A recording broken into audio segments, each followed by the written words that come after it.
Some people say engineers are antisocial, quiet types. Well, I say nay. The design and engineering process is an incredibly social exercise where everyone seems to have an opinion and decisions impact multiple stakeholders.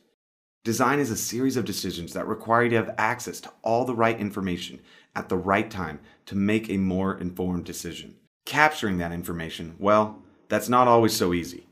Fusion 360 was designed from the ground up to help designers, engineers, manufacturers, and customers collaborate on projects untethered from the file exchange, version, translation, upload, download headache that puts the brakes on any gains made from 3D modeling alone.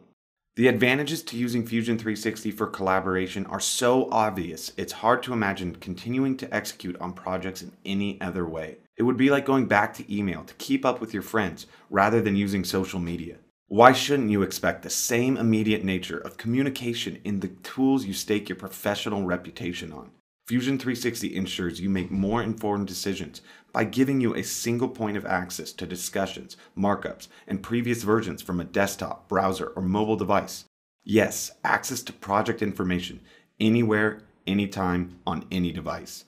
Now see all this and more in more detail in the next videos.